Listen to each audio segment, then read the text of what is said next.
Living fully alive in every way. You're listening to Relationship Prescriptions with Dr. Carol.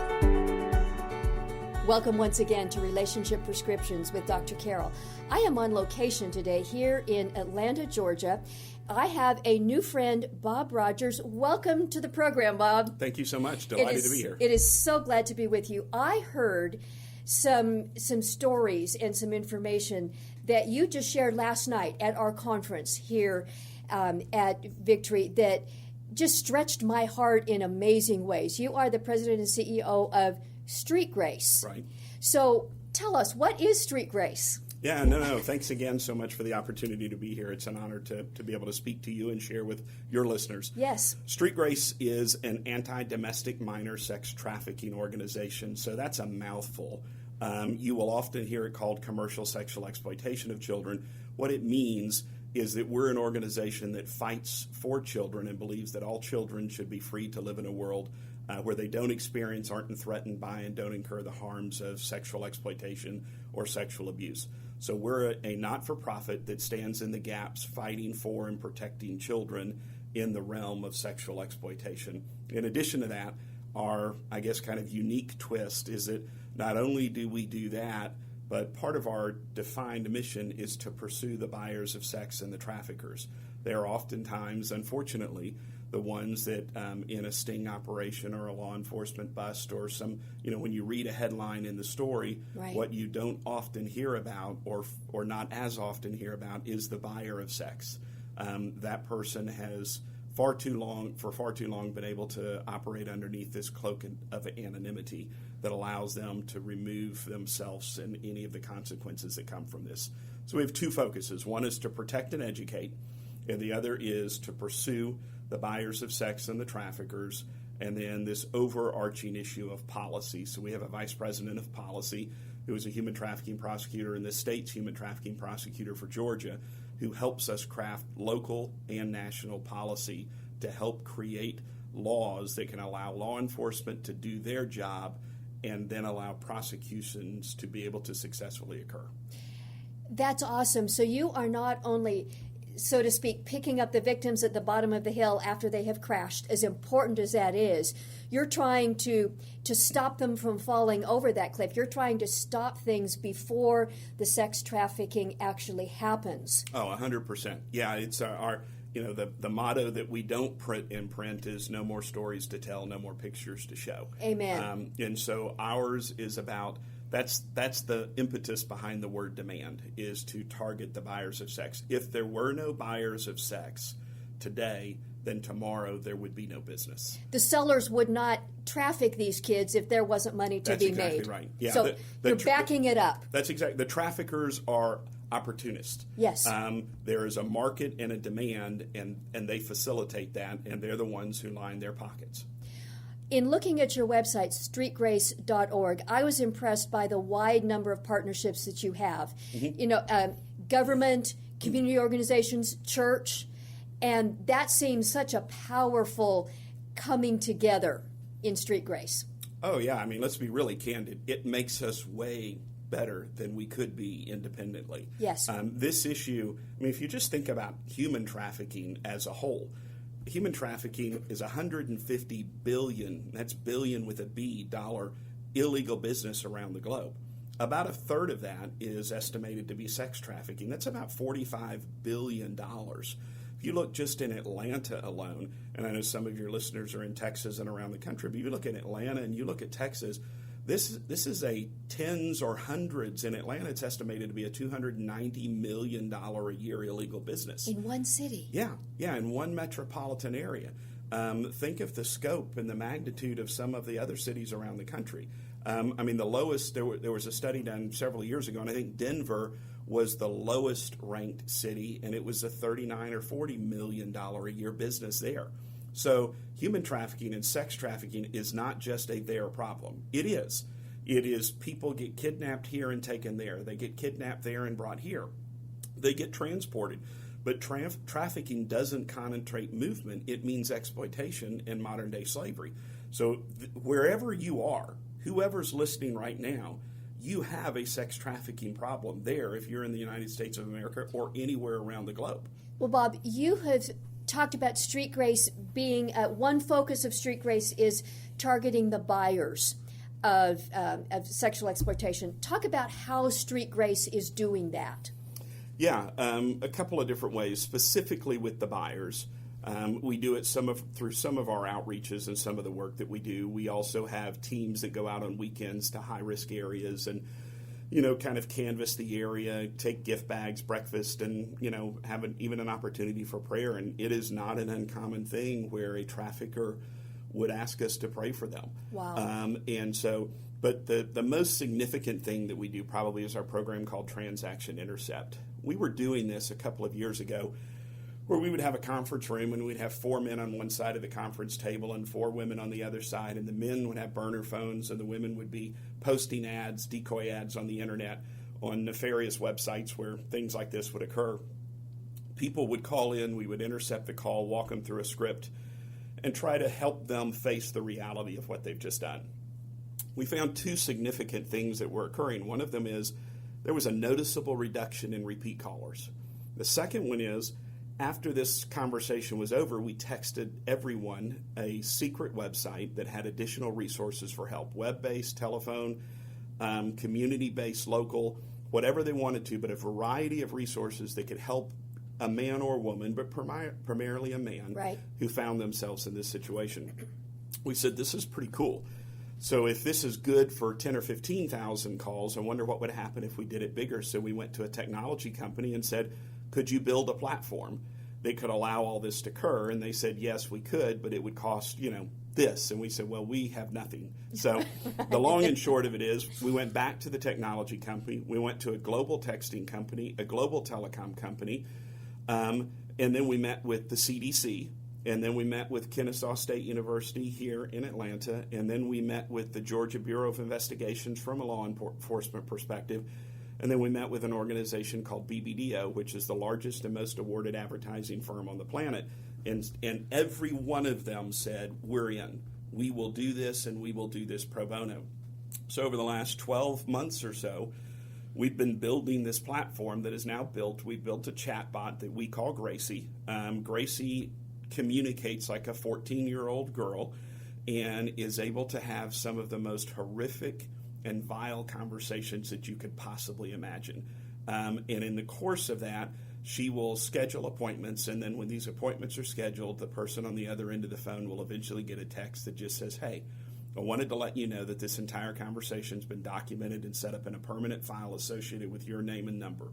What you've just done is a felony in all 50 states in the United States of America. Is punishable up to 40 years in prison and $100,000 in fine, and it walks through some other things.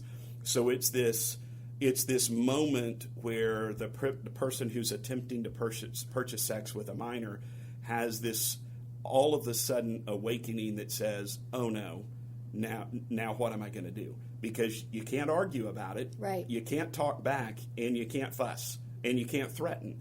The reality of it is this information has been captured, it has been set up in a permanent file, and it can be sorted by precinct, by jurisdiction, by state, any way that law enforcement could utilize or wants the information. And then finally, we do have, several hours later from a different number, resources that would go out that are a more robust now selection of resources, free and paid resources from a faith perspective. And then one final tool that we'll add to that over the next 3 or 4 months is that there will be a button there that says, if you're struggling with purchasing sex or you're struggling with these issues and you would like to talk to a man who knows where you are and has been there, click here. And so the opportunity to work on the demand side to protect and disrupt tens, if not, over the next year, 100,000 or more transactions, and then to be able to offer resources for help for the men who have been caught up in this, that haven't acted on it, that haven't committed a felony and haven't raped a child, is really quite fulfilling. And it's astonishing to see the impact when you have what you said, business, not-for-profit, government, law enforcement, and education come together and say, what if we all got in a room and tried to solve a problem? Right. Powerful. It's incredible. Powerful. Are there any little vignettes or stories or whatever? we don't need to say names, but is there a kind of a story or vignette that you might give to just illustrate what kind of difference your street grace can make, either for the buyer or for someone who's been caught up in this as a victim? Yeah, I mean, we just, a couple of different things. We just worked with a gentleman Monday of this week who, for the first time, we have a man who was a sex buyer who did get arrested, did get busted, did lose his job, did lose his family and his kids. And it's been several years ago now, and he's been completely through the healing and restorative care process and has lived a sober life now for over a decade, who has come forward and is volunteering with us and has just agreed to start sharing his story. Wow. So that it can be an encouragement to men. Because here's the crazy thing. When it comes to trafficking, when it comes to the buyers of sex, I mean, if you try to, I say all the time when I'm in a group of people, if you want to know what a survivor of sex trafficking looks like, if you want to know what a buyer of sex looks like, and if you want to know what a trafficker looks like, look to your left and look to your right. And that's the really hard thing. I mean, the average profile of a buyer here in the Southeast is a 40 to 50-year-old middle-aged businessman who is more than likely Caucasian. And so it's amongst us, and it's just hard to identify. So to be able to have folks step forward and start to tell stories, especially in this situation that we're talking about now, so men can see a pathway out, is a really powerful thing. And then we work with a number of survivors who have found it within themselves or have found a way of escape or a way out, that have been through restorative care. We don't do the restorative care work. Mm-hmm. There's some absolute world-class gold standard organizations here in Atlanta and in Texas and around the country that can do that. And so we've worked with a number of folks who have come through those programs and are now on the healing side of that and have been released to even begin to share their stories. So it helps to illustrate to you and I just how subtle this is sometimes, just how the wrong click on a social media or the wrong friend or going, people they're not malicious and intentional about making bad decisions. Nobody wants to find themselves in this situation, but one decision leads to another, and all of a sudden you wake up 6 months or a year or 2 years down the road and you don't know where you are and you don't know how you got there. One of the things we say all the time is, a guy or anyone, but predominantly men, when they are arrested or when they're caught in a sting operation, you hear all the time them sit in the room when they walk through the door and law enforcement says up against the wall, and the guy thinks that that's the moment that he lost everything, but it isn't. The moment that he lost everything is when he started looking. And then when he started viewing pornography or whatever led to it, or when he had unresolved trauma. But it's when he started acting out, because this is such a powerful, powerful thing. This sexual deviancy and this power and this high that comes from it. You know that. I mean, once you get in the grip of it, you're not going to get out alone. And it is one of those things that there's so much guilt and shame on every point of the equation. That often men find themselves having a very difficult time getting out, and we want to provide. I mean, what better to do to eradicate the problem than to have fewer and fewer men who are attempting to purchase? Amen. So continue to educate and work with and prepare and train youth so that they know what this is, they can spot it and protect themselves and their friends and can report it. But how much better is it if we do and that is, we protect our youth and we pursue and provide resources for help for the buyers of sex. And that's a really unique approach. Yes, it is. And it has been one that, to my great pleasure, has been so beautifully embraced by the church and by the faith communities and synagogues that we work with, that it really is getting traction. Bob, we could go in so many directions here, and I feel like we could talk for a couple hours. Yeah. But if there is one of our listeners who is a parent, and they're hearing this and say, yeah, I didn't want to really believe that my child is at risk, not maybe, but as you said, is, what would you say to a parent who this may be a moment of a wake-up call? Yeah. I think many of our listeners are parents. Yeah, no, that's a great question. Two things I would say. One is, you mentioned our website earlier, streetgrace.org. We have lots of free resources on there. Some of them are how to have a conversation with your child. Great. Things that you need to know, how to protect your children. We've just written a handbook on raising kids in a digital era, and anything that a parent or a caring adult would want to know about social media and pornography and sexting and all of those type things. But really, at the end of the day, I usually say it with a smile on my face, because the reality of it is what we're really encouraging parents to do, and anyone that has authority or relationships with children, is to begin a series of awkward conversations. Don't wait till it feels right. Don't wait till you know. It doesn't matter. What matters is, do you show up and have the conversation or not? It's never going to feel right. It's never going to feel comfortable. You nailed it. Yeah, I've done it with all three of our kids. My wife has done it with all three of our kids. None of them ever felt good. We never relaxed on any of them, but it mattered. And all of our kids are adults now, and we still, when we're sitting together with their spouses and sitting around, we still sometimes go back and laugh about how awkward they were.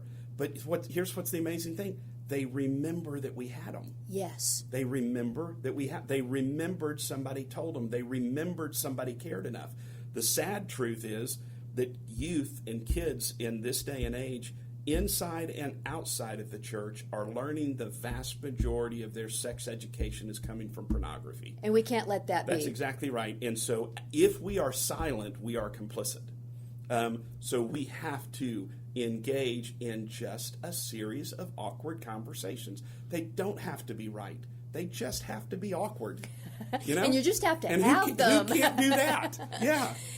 And one last question, Bob. What would you say to a person, probably a man, who may either have felt drawn to this or found himself caught up in it in the past, knows this is not where he wants to go, but just feels unable to stop or doesn't know what to do next?